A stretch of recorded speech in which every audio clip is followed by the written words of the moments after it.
Ding ding. The day is done. Hold on, what did this piece of shit close at? I think I got $9. Yeah, 905. That's pretty good. It was $100 debit. Anyway, so kind of recovering into the back half of today, which is what I expect into the middle of the week as we approach Powell's speech. We'll see how much more upside positioning builds, but it still looks pretty strong up to like 375 or so. And I think our next test to the upside here on futures is probably a little more likely to break. We may run into some resistance at ES like 4400, and that frankly could be the top of our nearer term range. But tomorrow's got some positioning above 75. It's not very fleshed out yet. We did see yields kind of turn back around today a little bit and recover some of their decline from last week.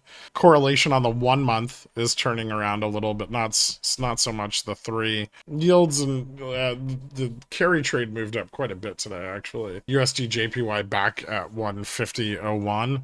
And we see the forward returns on volatility have improved a little bit since last Friday's drop down to like negative 7.62. And so that continued pressure on yields and dollar, that can increase, right? We have some duration being auctioned off tomorrow, Wednesday and Thursday this week. We have the 3, the 10, and the 30 year. If those auctions come in poorly and we get those fat tails again, that could really drive yields up quickly and spike volatility as well. This is our 10-year spread, so that kind of started turning around a little bit today, but eased back into the latter half of today. The 2 years up about 2% or 10 points, and the 10 years up about 7.5. So that's starting to widen out a little bit. But as far as the middle of this week goes, I think up until JPOW speaks, we have some pretty open range to the upside. I want to see what the pulling back of those call contracts did, and if we see gamma neutral move closer to the 4400 level. I suspect it might, and I suspect delta neutral might move up as well, since we did see that breakdown in call interest today. We're still not seeing a lot of risk on near the money, and so their ability to short vol is diminishing unless they and as is liquidity to the upside. So if we don't see a significant amount of risk on at like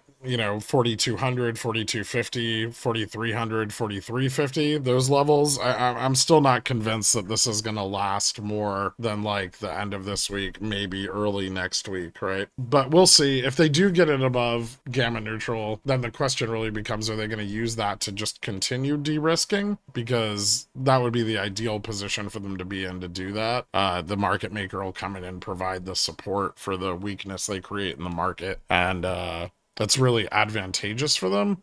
But they failed to do that both in August, September, and October, right? So yeah, that may not work out for them. GME, a little bit of contraction today. Not a ton of price improvement, but recovered a little bit from the lows. Still no signs of like a lot of covering here, right? Like we've had no volume spike. We're not seeing XRT pulled off reg show yet. Now there is a possibility that we see that sometime between now and Thursday. So we're about 2 more days while the ETF FTDs are finalizing. And if we do see that, it'll probably be preceded by XRT coming off of reg show. If we don't see XRT off reg show this week, we should see it fall off reg show before OPEX. And if it does, that's spicy. Upstart, illiquid got hammered today. They've got earnings tomorrow night. We'll probably continue to see increased IV over there. I think if the market bounces back tomorrow, this will pump. I think there's more than enough interest on the chain, and the IV is high enough that there's a good chance that it breaks above 30 tomorrow. As far as Fubo goes, they actually turned it around a little bit today on the weakness in Russell. Russell did recover some of its drop, but not all of it.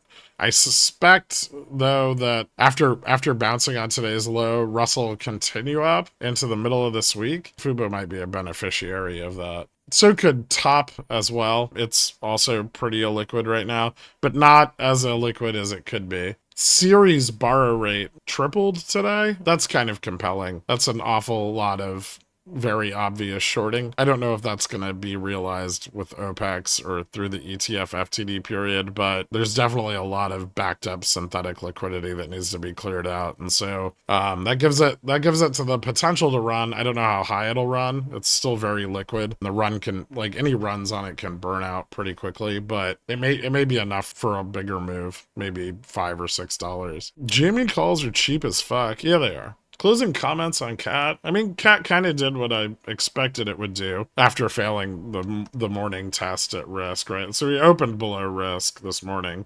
I entered on the trend earlier today. We kind of double bottomed on that on the 4-hour here. Seems like it was bouncing with the market. Obviously, tons of index exposure. That'll really help lift it over those 240 sold calls. GN is still roughly right around there. A break of GN really opens up the upside. Gamma's almost flat, all the way up to like 260. So if the market pumps hard, I expect Cat will also move quite a bit. I mean, you've got GN's about 2.5% away, and if it breaks GN, it could move as much as 10%. And Cat's pretty illiquid, so it doesn't actually take a lot to get it to start gapping up and running like that. Cat at 260 and we're all partying. That'd be pretty fun, yeah. If you haven't liked the video yet, please do so and show Girk some love. I'd appreciate that. I'll let you guys know more tonight over on Discord once we get the options data in. But it looks like things have stabilized a bit here, and we should get a little more upside interest into the middle of the week. At least that's what I'm thinking for now. So thank you guys so much for tuning in, and I'll see you bright and early tomorrow. Have a good night, everybody.